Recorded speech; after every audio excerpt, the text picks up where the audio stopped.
이사야서 7장에서 12장까지입니다. 제목은 소박, 영원한 실제 그렇게 잡았습니다. 오늘의 주제는 남은 자. 남은 자는 신약적으로 얘기하면 거듭난 자가 누구이며 어떻게 사는가. 다르게 말하면 이 남은 자, 거듭난 자는 세상 사람과 무엇이 다른가, 실제적으로 어떻게 다르게 사는가 하는 것이에요. 이걸 우리 현대적인 표현으로 하면은 우린 다 나 중심의 에고로 살죠. 나 중심의 에고로 살지 않고 나 중심의 에고에서 자유하면 그러면 그 삶의 모습은 어떤 것인가, 어떻게 사는가 하는 것입니다. 그것을 살펴보기 위해서 삶의 핵은 의에 있습니다. 의. 우리는 다 의롭다 함 받기를 원해요. 하나님의 생명을 우리가 갖고 있으니까 의는 생명의 본성이에요. 그래서 모두가 어려우려고 해요. 열심히 돈을 버는 것도 이 세상에서는 돈이 있으면 의로워요. 똑같은 말도 돈 있는 사람이 하면 그럴듯하게 들려요. 근데 돈 없는 사람이 하면 별로 와닿지가 않아요. 학력도 마찬가지죠. 그 어려운 공부를 다들 하려고 해요. 근데 왜요? 학력이 의가 되기 때문이지. 꼭 그렇지 않아도 부부싸움. 왜 싸워요? 내가 의롭고 너가 틀렸다는 거죠. 이 의는, 세상의 의는 인간 게임의 의예요. 인간 게임의 의는 두말할 것도 없어. 화려해야 돼요. 화려해야 돼요. 예. 왕의 왕관이 화려하잖아요. 왕의 왕관을 지푸라기로 만들어놔. 그 왕관이 되겠어요? 안 되죠. 부잣집은 화려하죠. 예. 그러니까 세상의 의는 돈이에요. 돈이 화려하게 만들어요. 돈이 없으면 화려해지지를 않아요. 그러니까 돈, 화려, 힘, 이건 똑같은 말들이에요. 그러나 성경의 의는, 하나님 나라의 의는 그냥 그대로예요. 하나님이 선한 창조니까 그냥 그대로의 소박함, 나의 나됨의 소박함, 그 실제 그대로일 뿐이지. 아기들 만나면 아기를 뭐 화려하게 꾸며놓지 않잖아요. 그래도 그 아기가 사랑스럽고 이쁘고 귀하잖아요. 그런 것이에요. 이 세상의 의는 말의 세계에 있어요. 하나님의 의는 말씀의 세계에 있어요. 남은 자는 말의 세계를 넘어서 말씀의 세계를 사는 자예요. 주의하실 것은 말의 세계에서는 내 마음대로 말할 수 있다는 거예요. 이 세상에서 제일 마음대로 하는 것이 말이에요. 그 말은 우리의 삶과 인격을 고귀하게 만들지도 않고 가치 있게 만들지도 않아요. 사실은 말이 많을수록 더 가치가 떨어져요. 정말로 생명을 알고 인격을 아는 사람은 말의 세계는 절제하고 말씀의 세계에 깊어지는 것이죠. 아하스는 이 우시야, 요담, 아하스 3대에 걸친 우시야의 쫄개죠. 나라를 화려하게 만들게 하는데 미쳐버린 왕이었습니다. 유다는 640년 요시야가 등극할 때까지 아수르의 속국으로 있었어요. 요시야가 등극해서 609년에 죽고 나서 내왕이 있었지만 그건 내왕이 아니에요. 유다가 멸망하는 가운데 엎치락뒤치락 했던 일들이지 사실 요시야의 죽음에서 유다는 끝난 것이에요.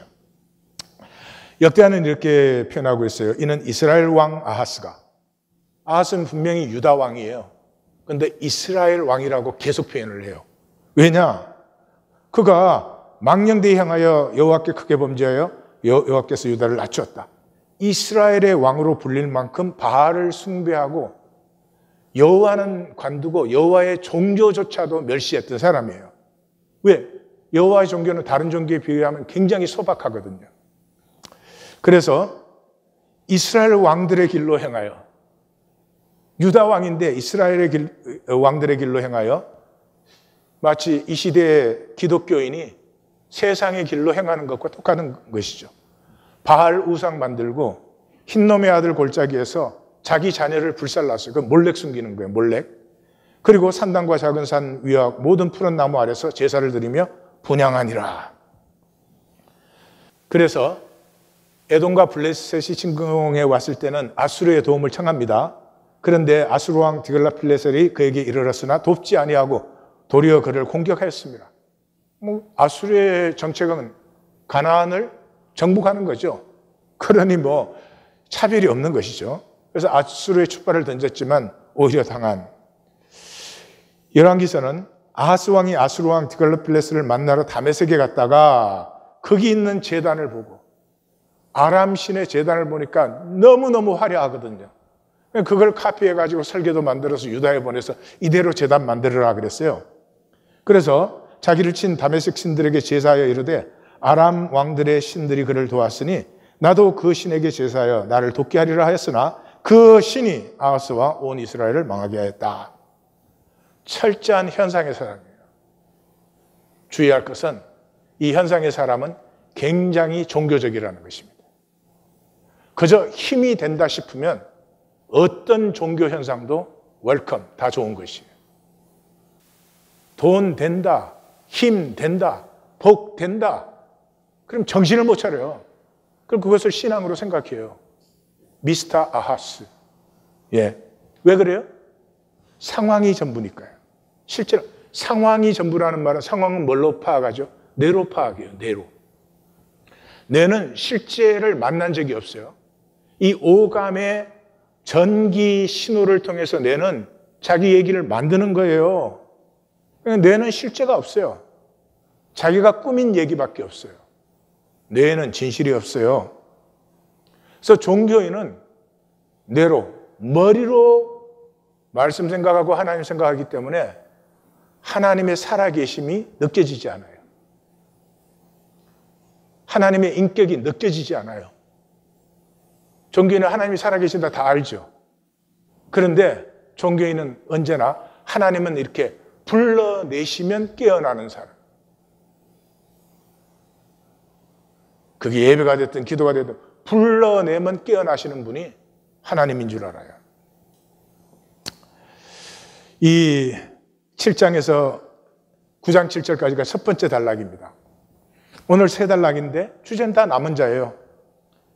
여호와 하나님을 버린 세상 가운데서 남은 자, 첫 번째 단락. 두 번째 단락은 멸망 속에 남은 자. 세 번째 단락은 구원 속에 남은 자. 그게 남은 자예요. 그래서 7장 1절에서 2절이 첫 번째 단락의 주제입니다. 사람의 말로 망하는 너희. 예, 세상, 말의 세계 속에 살고 있는 사람이에요. 그래서 1절 시작하자마자 우시아의 손자여 요담의 아들인 유다의 아하스 왕 때에 아람의 르신 왕과 르말리아의 아들 이스라엘의 베가 왕이 올라와서 예루살렘을 쳤으나 능히 이기지 못하니라. 결론이 딱 선포됐어요. 결론이 말씀이죠. 연합군이 침략했지만 이기지 못한다. 결론을 딱 밝혀줬어요. 그런데도 불구하고 2절에 가면 어떤 사람이 다윗의 집에 알려 이르되 아람이 에브라임과 동맹하였다 하였으므로 왕의 마음과 그의 백성의 마음이 숲이 바람에 흔들린 같이 흔들렸더라. 저는 요담과 아하스를 우시아의 쫄개라고 부릅니다. 우시아의 쫄개들의 불신으로 다윗의 집이 망하네. 다윗의 집은 하나님과 언약된 집이잖아요. 근데 상황이 발생하면 하나님과 언약은 온데간데가 없어. 그냥 상황밖에 없는 거죠. 이게 종교인이에요. 그 다음에 이 단락의 전체 구조는 대칭으로 되어 있어요. 시작하는 단락이 스알야숲을 데리고 아하스를 만나라 그래요. 스알야숲은 남은 자는 돌아온다. 그러니까 남은 자가 돌아오려면 심판이 있었다는 거죠. 심판은 돌이켜지지 않는다. 그리고 아하스를 향해서 상가며 조용히 하라. 상가며 조용히 하라는 말은 뭐예요? 말 스탑. 말 스탑. 우리는 상황이 발생하면요, 말과 생각이 이게 홍수가 나요, 홍수가. 참 신기하지 않아요? 상황이 발생했으면 하나님 앞에 나아가서 이런 상황이 나타났는데 그 상황 밑에는 하나님의 어떤 섭리가 있는지, 하나님이 우리를 악하게 하고 망하게 하려고 주시는 상황은 없어요. 하나님은 선하시니까. 그걸 봐야 될 텐데 상황을 보니까 사랑과 일만 보여요. 생각과 말이 얼마나 시끄러워지는지 말로 다 할 수가 없죠. 그래서 저 두 왕은 연기나는 부직갱이다. 저들이 악관계로 우리를 위해서 다베올의 아들을 왕으로 세우자 하지만 결코 이루지 못한다. 그래서 여호와의 말씀에 그 일은 서지도 못하며 이루지도 못한다. 그러므로 너희가 굳게 믿지 아니하면 굳게 서지 못한다. 왜 여기 굳게를 두 번이나 강조하죠? 왜냐 그러면 실제는 소박하거든요. 실제가 화려하면은 못 믿을 사람이 누가 있겠어요? 예? 이 초라한 선지자를 통해서 왕이여, 이 다윗의 집은 하나님과의 약속 안에 있습니다. 어떤 상황이 일어나도 그 약속의 중심을 놓치지 마십시오. 이게 이 소박한 이 말씀이 가슴에 와닿는 사람은 굳게 믿는 사람이에요.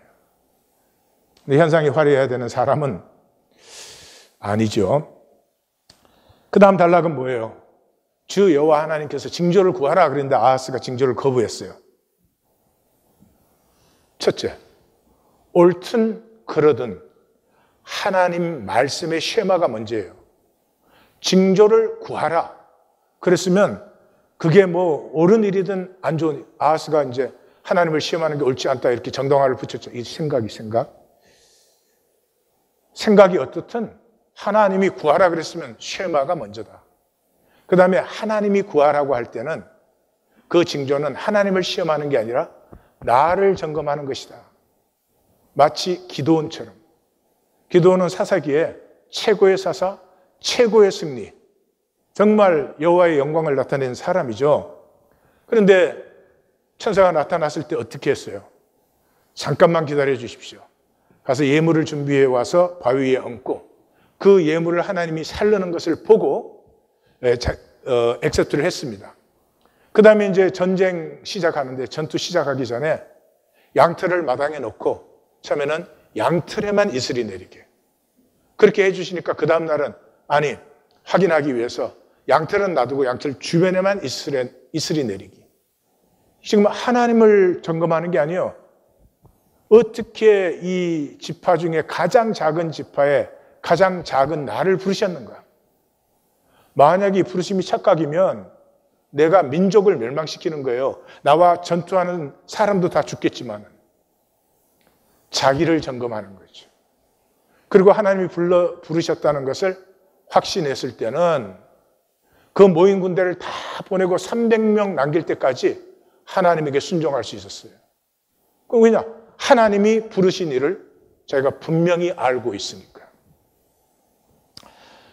그런데 거부했어요, 아하스는. 그런데 하나님의 징조는 임마누엘이다. 이 아이가 악을 버리고 선을 택하게 되면 그때 너희는 엉긴 젖과 꿀을 먹을 것이다. 그리고 이 아이가 또 두 번 나오죠. 악을 버리고 선을 택하기 전에 악을 버리고 선을 택하니까 장성하죠. 장성하니까 히스기야가 등극하는 것이죠. 히스기야 등극 전에 이 두 나라는 멸망한다. 히스기야 등극 전에 아람 732년, 이스라엘 721년 둘 다 망했죠. 그러니까 여기 임마누엘은 히스기야예요.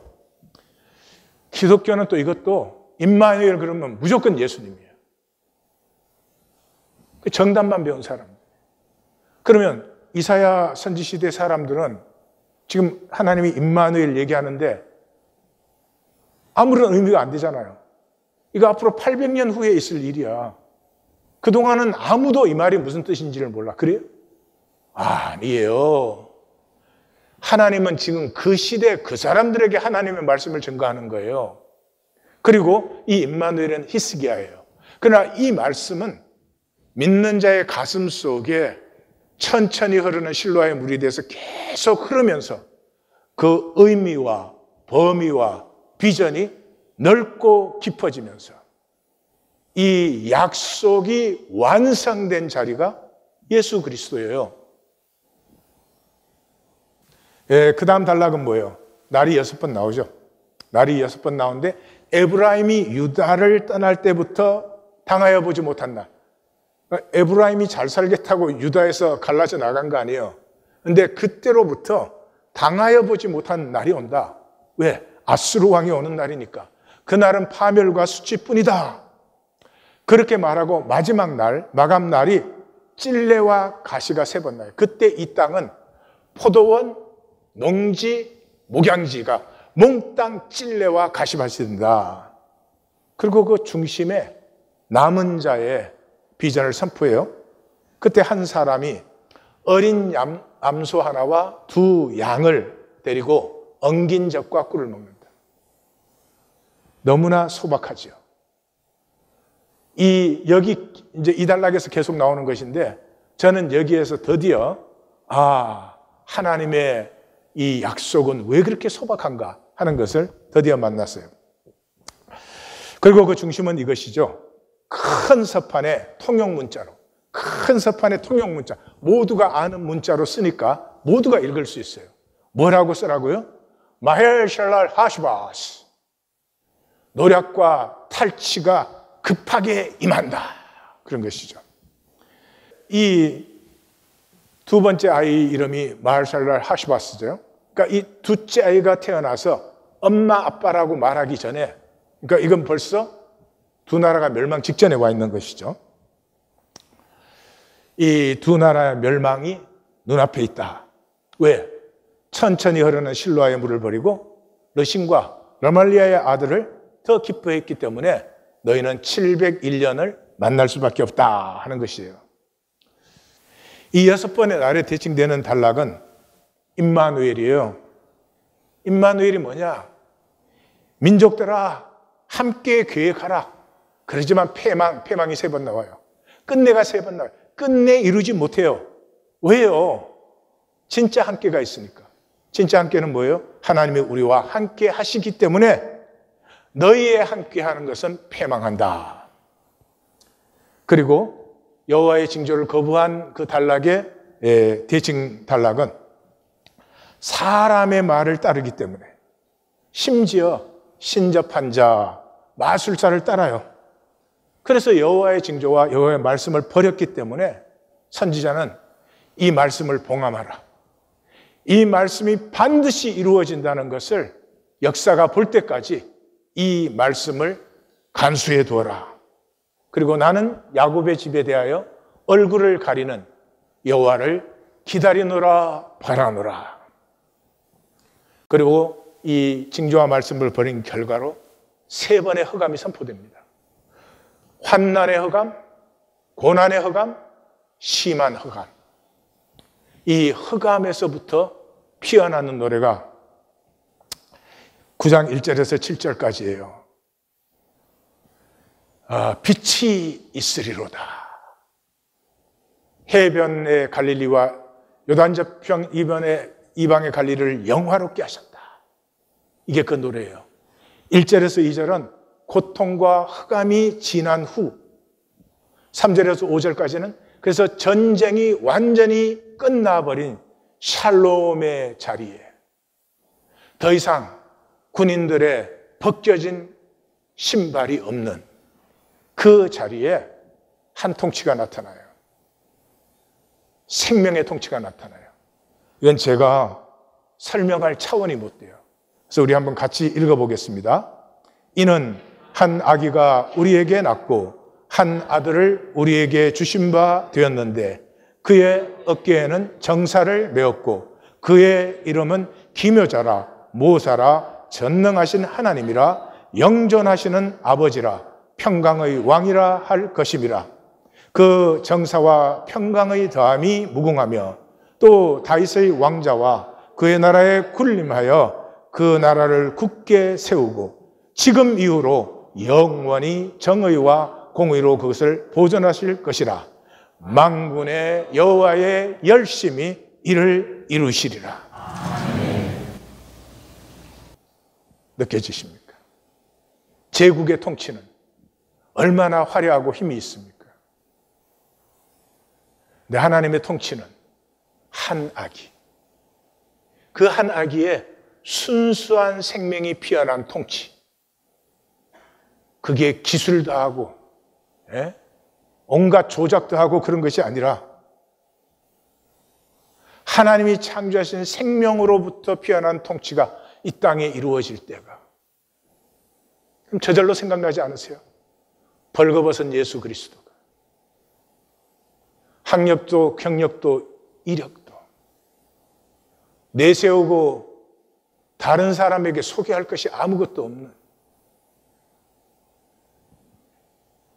이 단락에서는 대조가 나타나죠. 이사야의 아들들과 르신과 르말라의 아들, 여호와 하나님의 징조와 상왕의 징조, 여호와 하나님께서 임하시는 날과 아수르 왕이 오는 날, 젖과 꿀의 평강과 찔레와 가시, 전쟁이 거친 즐거움과 마헬 설날 하시바스, 임하는 잔혹과 이 고통, 천천히 흐르는 실로아의 물과 형용창이라여 목에까지 차는 물. 이 남은 자 쪽은 말씀의 세계죠. 말씀의 세계는 화려하지 않습니다. 그 자체가 능력인데 뭘 화려하게 꾸며요. 그냥 실제고 소박합니다. 그러나 이 르신의 아들들로 계속되는 멸망자의 사이드는 화려하고 힘이 있습니다. 이건 인간의 말의 세계입니다. 이 말의 세계가 어디서 나오죠? 이제 36장과 37장에 가면 나옵니다. 제국의 왕 사네립의 말. 사네립이 직접 말하지 않습니다. 권위가 있으니까요. 대리자를 보내고 친서를 보내고. 그러나 그 사내입조차도 소문을 듣고 인간 말에 멸망하고 말죠. 천천히 흐르는 실로아의 물. 실로가 뭐예요? 하나님의 임재예요. 여호와의 집이에요. 그래서 내가 처음으로 내 이름을 둔 곳이 실로. 발음이 시대에 따라서 실로아, 실로, 실로암 바뀌는 거지만 똑같은 실로예요. 그래서 창세기의 이 실로에 대한 예언이 뭐예요? 실로가 오시기까지, 실로가 올 때 유다를 통해서 하나님의 통치가 이루어진다. 그러니까 실로가 장소인데 왜 장소가 어떻게 오냐, 이런 사람은 좀 곤란해요. 실로는 하나님의 임재, 그러므로 인격이에요. 하나님의 임재가 나타나면 말과 상황이 사라져요. 상황이 발생하면 우리는 왜 그렇게 말이 많아지는지, 마치 그 말이 나를 구원하는 것처럼. 아니요, 더 어렵게 만드는데, 다시 말씀드리지만 그러는 이유는 말은 마음대로 할 수 있으니까. 종교는 말로 믿고 말로 의롭고 말로 섬기고 말로 다 하는데요. 두 번째 단락은 돌이키지 않은 멸망 속에 남은 자. 여호와 하나님을 다 버린 속에서 남은 자, 첫 번째 단락. 두 번째는 멸망 속에 남은 자예요. 그래서 9장 8절에서 10장 4절까지는 그의 손이 여전히 펴져 있느니라 하는 게 4번 나와요. 손을 폈다는 말은 심판한다는 말이에요. 그러니까 심판이 계속되고 있다는 거죠. 그래서 이 이유는 교만이에요. 첫 번째 단락을 보니까 교만해가지고 하나님이 벽돌을 버리면 뭐 다듬은 돌로 쓰지 뭐. 다듬은 돌은 화강석, 대리석 쓰는 거예요. 하나님이 뽕나무를 제하여 버리시면 그건 백향목으로 하지 뭐. 지금 기독교 그러지 않아요? 가장 화려한 건물들은 한국에 가보면 다 교회 건물들이에요. 근데 아름답진 않아. 비싼 재료는 다 갖다 쓴 게 교회 건물이에요. 비싼 유리, 대리석. 그리고 여호와께로 돌이키지도 않고 찾지도 않아요. 왜요? 지도자가 거짓말만 하기 때문에. 이 화려함을 보라. 여기 이렇게 사람이 많지 않으냐? 근데 왜 어떻게 하나님이 없겠느냐? 뭐 이러는 거겠죠. 그래서 결과가 뭐예요? 이웃이 없어지고 형제끼리 치고받아요. 므낫세와 에브라임은 12형제 중에서도 같은 아버지 요셉의 형제예요. 근데 이게 치고받고 싸운다니까? 그래서 결론이 7번째 화가 나타나요. 6번의 화가 지난주에 보셨죠? 5장에서 나오죠. 5장 1절에서 7절이 포도원의 애가예요. 극상품을 심었는데 이게 들포도가 나는 게 무슨 일이냐? 그리고 6번의 화가 나요. 7번째 화의 완성이 오늘 본문에서 나와요. 그래서 포로보다 더 비참하고 죽은 자보다 더 처참하게 된다. 그러면 그걸로 끝나느냐? 아니라는 거죠. 하나님이 아수르를 도구로 써서 그렇게 이스라엘을 멸망시키시는데 그 후에 아수르도 멸망돼요. 왜? 이게 도구인데 지가 잘난 줄 알아 교만해요. 그래서 총 결론은 남은 자가 5번 나와요. 이 남은 자들은 누구냐? 사람을 의지하지 않고 여호와를 의지한다. 사람을 의지하지 않는다는 말을 의지하지 않고 말씀을 의지한다는 거죠. 그래서 바닷가에 모래같이 많을지라도 남은 자만 돌아온다. 남은 자만 돌아온다는 것은 파멸은 작정되었다. 그래서 이렇게 끝나요. 슬프지만 주 만군의 여호와께서 끝까지 행하신다.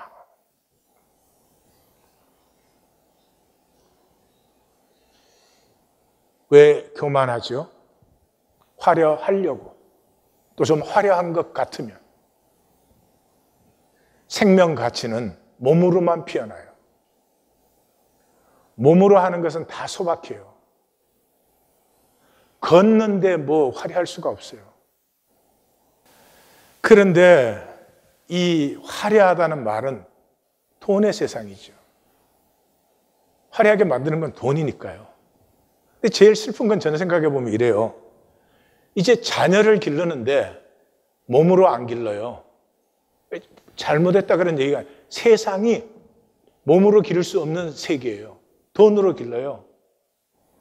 아이들에게 몸으로 아무리 잘해줘야 별로 고마운 줄 몰라요. 브랜드 네임 사줘. 나도 다른 애들처럼 비싼 학원에 등록시켜줘. 나도 다른 애들처럼 그런 거, 뭐, 랩탑 좋은 거, 뭐, 이런 건지 모르겠어요. 돈으로 양육할 수밖에 없어요. 돈으로 양육했기 때문에 이 아이들은 부모를 몸으로 공양할 수 없습니다. 착각하지 마십시오. 다 이제는 시대가 요양시설로 가야 됩니다. 왜 이런 세상이 되었죠? 가족조차도 몸으로 하나 될 수 없는 이런 세상이 되었어요. 돈으로 살면 살수록 인격은 전락되어져요. 모든 것의 무의식적인 기준이 돈이 이익이 되느냐 손해 되느냐예요. 무슨 일을 하는데도 이게 돈이 많이 드냐 적게 드냐 그게 그냥 절대 기준이 되어 있어요. 가족이 뭘 같이 해도 가족이 이렇게 하는 것이 이게 얼마나 기쁘고 좋은 일인가 그게 관심의 중심에 있지 않고 어떻게 표를 써야 세일을 하나 뭐 그런 거. 그 세상이 그렇게 되어져 있어요. 그래서 우리는 열심히 돈 벌어서 열심히 사는데 그 사이에 인격은 굉장히 전락되어 있어요. 전락이 될수록 화려한 게 좋아요. 싫은 일, 귀찮은 일, 손해되는 것, 어려운 것 전혀 안 생겼으면 좋겠어요. 이걸 전부 돈으로 감싸고 있어요. 얼마나 불행한 시대예요. 가치는 몸과 시간으로 피우는 것이에요. 1820 데일리 브레드는 청정대예요. 1820 데일리 브레드에서는 돈을 쓸 이유가 없잖아요. 돈 안 써도 되잖아요. 여러분, 돈의 관계는 관계가 아니에요. 부부라 할지라도 돈으로 맺어져 있으면 부부가 아니에요. 돈의 관계는 관계가 아니에요. 남은 자는 누구예요? 예수님의 말에 의하면 친구가 있는 자예요. 예. 하나님이 아브라함을 내 친구라 그랬잖아요. 예수님은 제자들을 보고 내 친구라 그랬잖아요. 친구는 모든 관계의 열매예요. 부부 사이가 됐든지 부모 자식 사이가 됐든지 친구 사이가 됐든지 친구가 돼야 돼요. 친구라고 하는 것은 목적과 계산이 있으면 친구가 아니에요. 그건 참 불행한 거예요. 사실은 생각해 보면은 친구라는 건 그냥 만나면 좋은 거예요. 그냥 얘기하면 좋은 거예요. 때로는 싸우고 지지고 볶고 하면서도 뭔가 그냥 내 자신일 수 있는 편안함이 있는 것이죠. 1820 데일리 브레드는 친구가 사라진 세상에서 친구를 가꾸는 데예요. 그게 종교행위 하는 데 아니에요. 모든 것이 돈으로 되어져 있기 때문에 관계가 사라진 세계에서 바늘 끝만한 통함이라도 이 생명이 통하고 가슴이 통하고 존재가 통하고 사람이 통하는 것이 1820 데일리 브레드예요. 마지막 단락은 구원과 남은 자예요. 자, 이제 이 유다를 향해서 합니다. 시온의 백성들아, 두려워하지 말라. 시온은 구원되고 아수르가 멸망한다. 그래서 예루살렘을 향해서 아수르가 진군해 오고 있을 때 여호와께서 예루살렘을 향해서 진군해 오시면서 그 예루살렘 맞은편 언덕에서 손을 흔들어줘요. 염려하지 말라고. 그리고 그 중심은 숲을 베이시는 숲의 숲은 아수르죠. 그래서 이 여호와의 진군에 대칭되는 단락은 여호와의 영을 받은 남은 자. 여호와의 영을 받으면 싹이 피어나고 그 열린 싹에 영이 임하면 함께가 이루어진다. 그리고 이 마감은 남은 자의 제2의 출애굽이 이루어져요.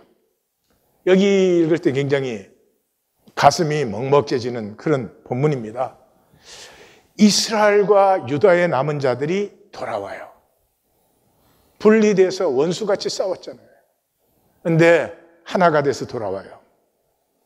그리고 그 돌아옴을 하나님이 축복하기 위해서 유브라데스 강을 7갈래로 갈라서 신고 건널 수 있게 하시고 그 오는 길에 모든 위험을 제거해버리고 대로가 열리게 하셔요. 여기에를 보면은 주어 여호와 하나님이 계속 나와요. 그러니까 이 남은 자를 지키시고 보호하시는 하나님의 그 가슴이 막 이렇게 쏟아져 나옵니다. 그래서 이 본문을 읽을 때는 정말 가슴이 먹먹해지죠. 여호와 하나님께서 돌아오게 하신다. 모으신다. 화해케 하신다. 주권을 회복시키시고 신을 신고 강을 건너게 하시고 출애굽같이 당당하게 나오게 하신다. 이게 핵심이 이제 11장 1에서 10이에요. 그걸 한번 거기는 자세히 보면은 주제가 현상적 판단이 소멸되고 현상적 판단이 소멸되면 모든 적대성이 소멸된다는 거예요. 그래서 시작이 이새의 줄기에서 한 싹이 나며 그 뿌리에서 한 가지가 결실. 왜 이새의 줄기예요? 다윗 왕국 이전에. 지금 유다가 무엇에 자꾸 시험에 들어요? 다윗 왕국을 재현하려고 해요. 그때는 화려했으니까. 그때는 어려운 일 없었으니까. 그런데 하나님은 다윗 왕국은 그 시대에 필요했던 것이고 너희가 꿈꾸는 것은 그런 소왕국이 아니죠. 그래서 어디로 가버려요? 다윗이 이새의 아들일 때. 그때가 언제예요? 16살의 소년으로 아버지의 양을 지킬 때. 그 골리앗을 보고 어떻게 이 할례 없는 백성이 감히 여호와 하나님의 군대를 모욕한단 말인 거야. 너는 칼과 창으로 내게 나오지만 나는 만군의 여호와의 이름으로 너에게 나아간다. 내가 오늘날 알게 되리라. 전쟁은 여호와께 속한 것이다. 이 전쟁 나갈 때 17살. 17살 소년의 청정한 가슴. 양을 지키며 공과 사자가 나타났을 때 함께 해주신 그 하나님, 자기의 존재 자체로 알고 만나고 사랑하는 하나님, 그것이 이스라엘의 약속의 뿌리지. 다윗이 다른 나라 정복해가지고 세금만이 거둬들 때 그게 다윗의 왕국의 뿌리가 아니다 하는 거죠. 이세의 줄기에서 그 싹이 나면은 우리의 가슴에 하나님을 사랑하는 싹이, 가슴에 싹이 열리면 영이 임하는 거예요. 그 영이 임하면 여기 새 쌍에 영이 선포돼요. 지혜와 총명의 신, 모략과 재능의 신, 지식과 여호와를 경외하는 신. 말의 세계에 있던 내가 말씀의 세계로 옮겨 심어집니다. 더 이상 허무한 내 리액트가 아니라 내 가슴이 하나님과 통하여서 하나님의 지혜와 모략을 따라가고 함께하는, 그때 여호와를 경외하고 즐거워하며 현상대로 판단하지 않는다. 눈에 보이는 대로 보지 않고 귀에 들리는 대로 판단하지 않는다. 현상대로 판단하지 않는다. 현상밖에 못 보는 사람. 좋았다 안 좋았다, 이익이다 손해다, 이 상황밖에 못 보면 어떻게 하나님의 복, 본질로 임하여 오는 하나님의 복을 누리겠어요? 그래서 현상대로 판단하지 않고 공의와 정직으로 판단하고 입의 기운, 말씀으로 세상과 악인을 다스리는, 공의를 허리띠로 삼고 성실을 그의 몸의 띠로 삼는 이 사람의 힘은 내가 오름에 있지 않습니다. 현상은 선악과잖아요. 나는 옳고 너는 틀렸다는데 내가 오름에 내 힘이 있는 것이 아니라 하나님의 성실과 공의에 내 힘이 있을 뿐이에요. 그러므로 내가 옳은 것이 아니라 이 부족한 나를 사랑하시는 하나님의 사랑과 은혜가 내 힘이라. 다윗의 상하고 통해하는 심령. 그래서 그 다음 단락은 뭐예요? 함께가 3번 나타나 이리양, 포변, 염소, 송아지, 사자 함께. 또 함께가 3번 나타나요. 암소와 공, 그것들의 새끼와 사자와 소가 함께한다. 이때 적대성이 완전히 소멸되어져요.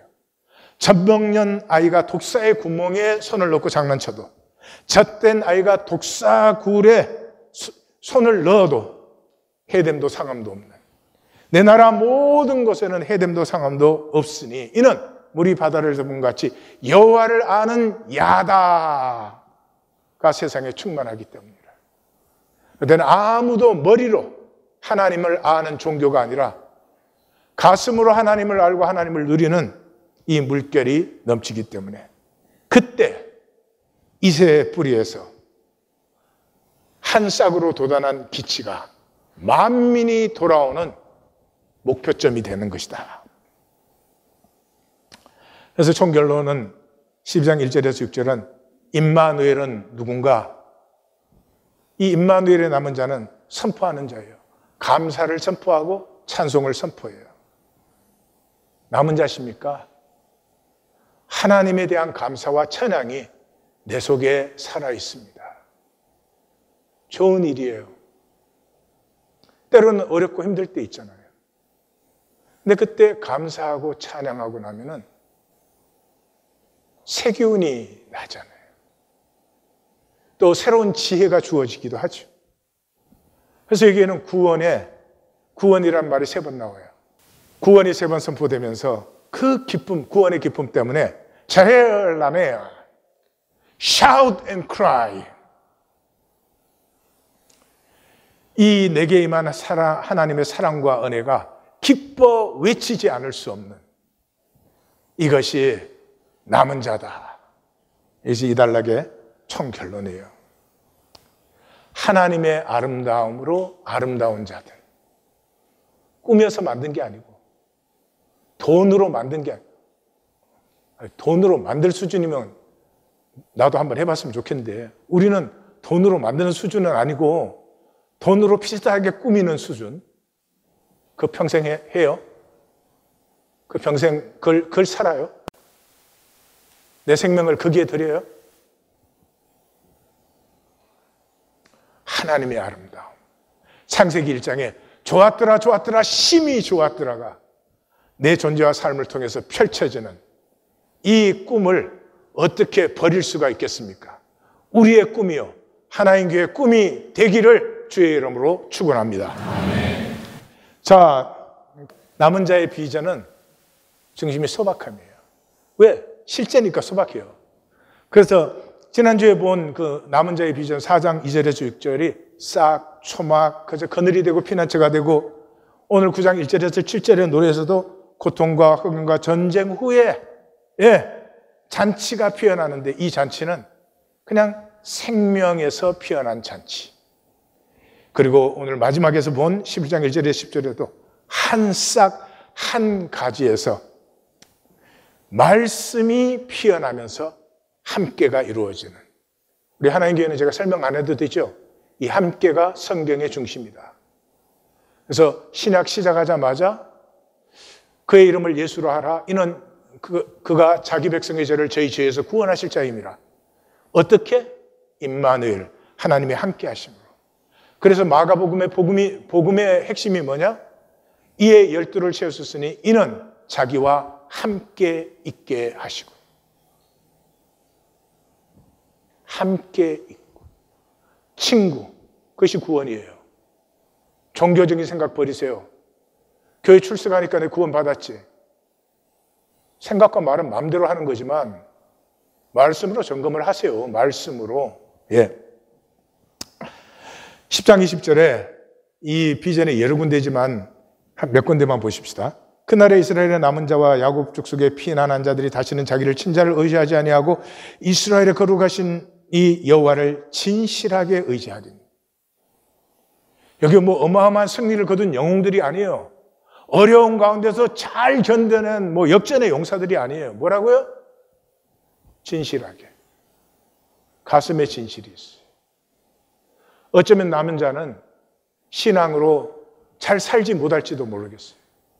그래서 하나님 앞에 상하고 통회하는 심령이 더 깊어서 가슴에 진실이 깊어진 자. 그러나 여호와께서 기다리시나니 이는 너희에게 은혜를 베풀려 하시며 일어나시리니 이는 너희를 긍휼히 여기려 하심이라. 대저 여호와는 정의의 하나님이시라. 그를 기다리는 자마다 복이 있도다. 기다림이 있는 사람. 내가 무엇을 기다리고 있는지 한번 점검하십시오. 저는 매일의 기도 속에서 제 가정과 제가 섬기는 교회에 하나님이 임하시기를, 하나님의 임재가 선명해지기를, 그것이 소원이에요. 하나님의 임재가 임하면 아까 그랬죠? 말과 상황이 쓰러진다. 말과 상황이 더 이상 권세가 되지 못해요. 또 그 사람은 광풍을 피하는 것, 폭우를 가리는 것 같을 것이며 마른 땅에 냇물 같을 것이며 곤비한 땅에 큰 바위 그늘 같으리니. 남은 자가 얼마나 소박해요. 그 사람은 뭐 신앙이 담대해서 마귀가 달려들어도 꿈쩍도 안 한다 뭐 이런 게 아니잖아요. 그냥 항상 소박한 그늘과 위로가 될 수 있는 사람. 1820 데일리 브레더가 이거 가꾸는 데예요. 예? 이 사람과 상황 보는 사람은 판단 정제가 막 홍수야, 홍수. 그건 자기가 말과 상황 세계 속에 있기 때문이지. 자기가 말씀의 세계. 오늘 당장 해보세요. 말씀으로 수는 한 사람 한 사람 생각해 보세요. 얼마나 하나님이 귀하게 여기시고 자기 생명을 아끼지 않고 십자가에 목숨을 내어준 그 사람을, 그 영혼을 도대체 내가 뭔데 내 박스에다 그 사람을 갖다 맞히느냐 이 말이죠. 소박은 모습이 아니에요. 소박한 영이 정도 있었잖아요. 헨리 포드가 19세기 사람이에요. 일화가 유명하죠. 헨리 포드가 런던에 출장을 가면은 그냥 뭐 이렇게 삼류 호텔에 들어가고 식당도 싸구려에서 먹어요. 헨리 포드의 아들이 이 런던 출장을 가면 인류 호텔에 들어가고 인류 식당에서 먹고 수행원도 수십 명을 데리고 가요. 그래서 기자가 물었어요. 아니, 당신은 헨리 포드가 아닙니까? 포드 회사의 이 회장이 아니십니까? 근데 어떻게 이렇게 수수한 식당과 호텔에 주무십니까? 그러니까 헨리 포드가 딱 한마디로 대답했어요. 나는 헨리 포드니까요. 헨리 포드니까 삼류 호텔에 들어가도 나는 헨리 포드예요. 근데 아들은 헨리 포드가 아니지. 헨리 포드의 아들이니까 인류 호텔을 들어가야 되고 얼마나 돈이 많은지를 과시를 해야 되는 거죠. 소박은 본성이에요. 생명의 본질이잖아요. 하나님이 소박하시잖아요. 하나님이 화려하시면 온 세상 사람이 다 믿었지. 하나님은 그냥 I am이잖아요.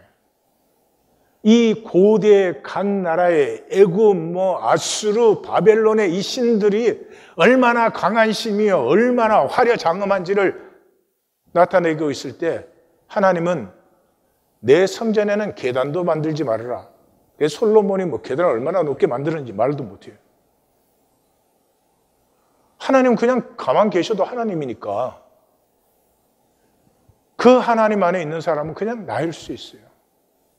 그냥 나일 수 있어. 현상은 화려해야 돼요. 본질이 없으니까 화려해야 돼요. 그래서 고린도후서는 사탄을 광명의 천사라 그런 거예요. 자기 본질을 버려버렸잖아요.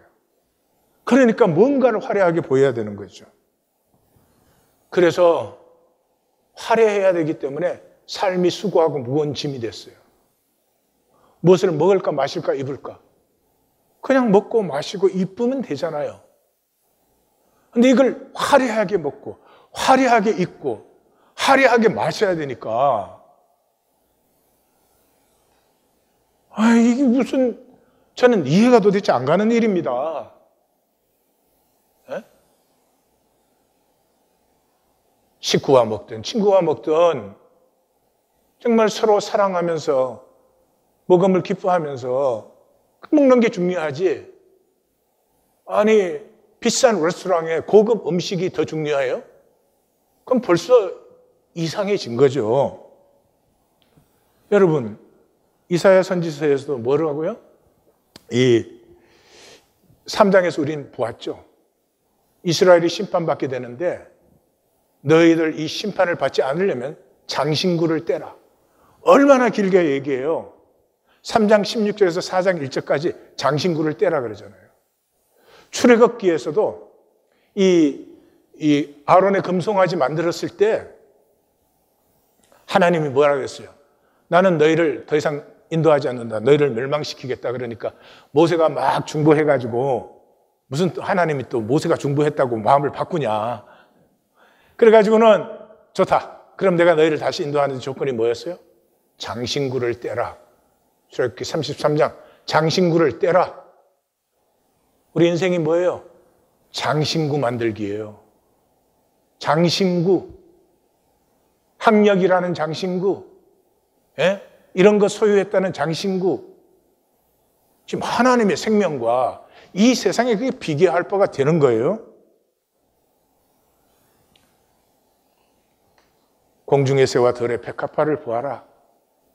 저 생명의 자유를 너희는 보지 못하느냐?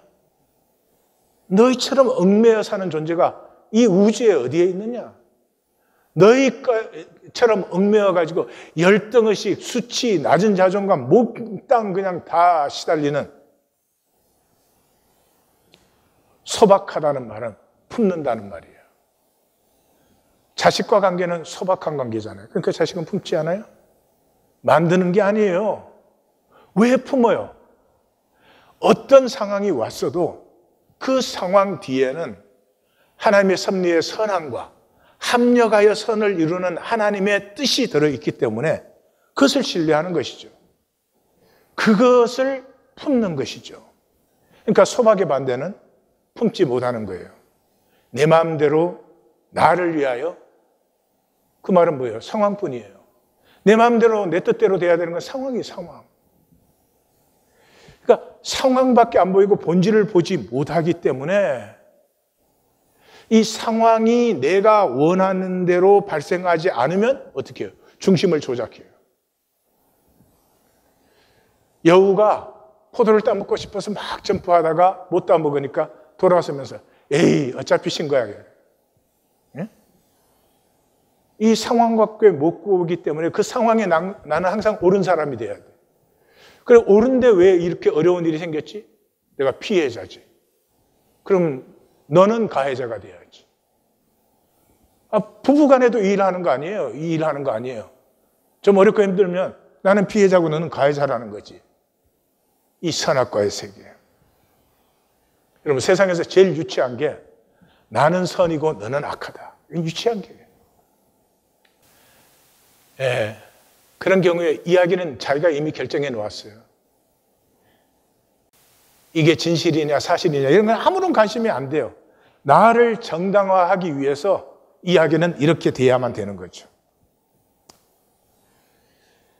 이런 삶이 되면, 이런 말의 세계, 마음대로 말할 수 있는 말의 세계의 삶이 되면은 두 가지의 저주를 받습니다. 아니, 받는 게 아니지, 거두는 거지 뭐. 첫째, 거짓나죠. 그 상황 속에서 본질을 만나면, 하나님이 나의 이런 면을 다루시기 위해서, 이런 면을 복되게 하시기 위해서 이렇게 인도하시는구나 하는 걸 받으면 되는데, 그걸 안 받으려면 나를 거짓으로 만들어야 되겠죠. 그래서 이렇게 거짓으로 꾸미게 되면은 나 혼자서는 아무리 그 얘기해야 소용이 없어요. 그러니까 다른 사람, 나와 함께 그 얘기를 하는 사람들을 만들어야 돼요. 그 종교는 상황이 한번 생기면 사람들의 코이노니아가 막 활발해져요. 모여가지고 우리는 옳자, 쟤들이 잘못이다 이거 하느라고. 예. 그리고 두 번째는 본질을 피하니까. 이 하나님의 복은 천천히 흐르는 본질에서 오는 건데 이 하나님의 복을 다 폐해버려요. 그래가지고 평생 동안 내가 내 상황을 만들려고 정신토록 땀 흘려 수고하지만 가시던 불과 엉겅길을 거두고 영원히 하나를 그대로 되는 거죠. 이 성경의 총 중심을 저는 마태복음 18장으로 봅니다. 마태복음의 교회론이에요.